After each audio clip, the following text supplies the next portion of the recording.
C'est parti pour l'interview de Guillaume. Alors Guillaume, bienvenue au Salon du Livre. Merci. Et donc tu as écrit Pendaison haute et court. Voilà. Et comment as-tu vent de cet appel à texte? Qu'est-ce qui t'a poussé à y répondre?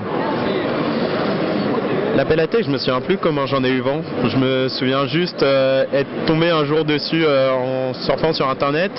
Et c'est le thème vraiment la cour des miracles comme ça qui je me suis dit pourquoi pas, parce que c'est quelque chose qui m'intéressait, qui me fascinait depuis que j'étais petit. Donc je me suis dit c'était l'occasion ou jamais quoi. Et c'est quoi pour toi la cour des miracles, Jérôme? Et quelle cour des miracles nous as-tu pondu dans cette nouvelle? J'ai une conception de la cour des miracles assez classique, des gens qui se retrouvent le soir après une dure journée de mendicité et en fait on se rend compte que tout ce qu'ils prétendent être, que ça soit des brûlés, des estropiés, des orphelins, en fait c'est faux, ils ont chacun leurs parents, leurs membres et qui sont indemnes. Et du coup c'était cette idée de, c'est une cour où des gens se rassemblent pour gagner le plus d'argent possible en jouant sur la pitié des gens en fait. C'est tout. Ils se servent de la pitié des gens pour gagner leur argent. Oui, c'était une cour des miracles très classique, mais où elle dénote, c'est que tu as utilisé donc cette cour des miracles. Il y a le jeu de rôle intervient énormément de cette cour des miracles. C'est-à-dire que c'est pas simplement une cour des miracles, ce lieu de non-droit physique, mais il y a aussi un côté magique, un côté qui se retrouve dans des cartes de tarot dont tous les membres de la cour des miracles se disputent la propriété parce qu'elles détiennent certains pouvoirs, c'est ça? C'est ça, ouais. Voilà, donc c'est ça que j'ai apporté à cette cour des miracles, c'est le fait que la ville dans laquelle elle se trouve, la ville en elle-même est un lieu de non-droit en fait. Donc du coup c'est assez ironique de créer un autre lieu de non-droit dedans.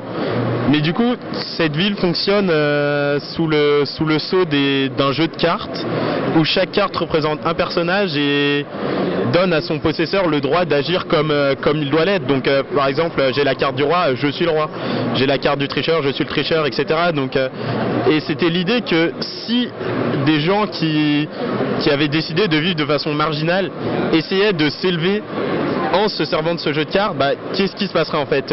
Qu'est-ce qui se passerait quand les deux univers, vraiment l'un univers politique, de jeu politique d'un côté et l'univers de la cour des miracles de l'autre se rencontraient? Qu'est-ce qui se passerait? Et c'est ce à quoi j'ai essayé de répondre dans ma nouvelle. Je dirais qu'il y a aussi un côté avec ces cartes, tu sais, avec ces représentations, il y a un petit côté vaudou. Ah ouais. Je sais pas. Tu y as pensé ou pas?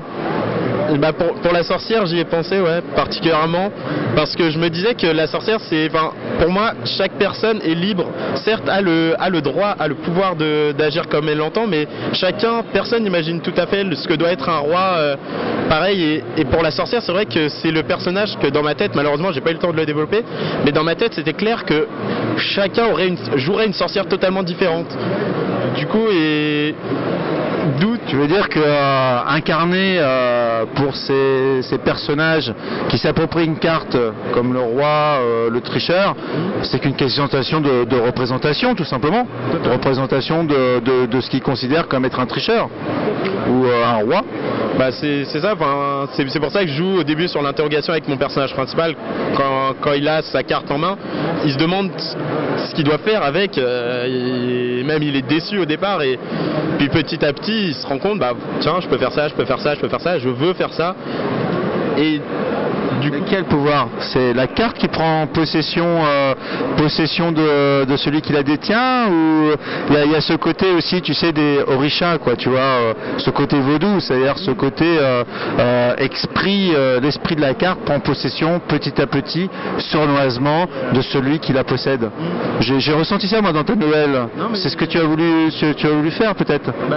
Je voulais un peu jouer sur les deux tableaux, le fait que la carte n'impose rien, mais en fait elle impose aussi, la seule chose qu'elle impose, c'est une aura, une présence. Le fait de se dire j'ai la carte, donc du coup je dois agir pareil, mais finalement elle me limite pas dans ce que je dois, dans comment je dois agir. Et c'est sur ces deux tableaux que je veux jouer et je suis très intéressé de développer cet univers dans l'avenir. Bah, c'est très réussi, Guillaume. Bon, alors vous retrouverez Guillaume dans la Cour des Miracles. Donc sa nouvelle, c'est Pendaison haute et court. Peut-être une belle histoire de magie vaudou à venir. C'est à vous de voter. Au revoir. Merci. Où elle dénote, c'est que tu as utilisé donc cette cour des miracles. Et il y a le jeu de rôle intervient énormément de cette cour des miracles. C'est-à-dire que c'est pas simplement une cour des miracles, ce lieu de non-droit physique, mais il y a aussi un côté magique, un côté qui se retrouve dans des cartes de tarot. Si tu sais trahir pour la monnaie, si tu sais acheter, vendre, spéculer, si tu sais sans écraser les faibles qu'avec à pas jouer, si tu sais observer la misère et comprendre comment en profiter, alors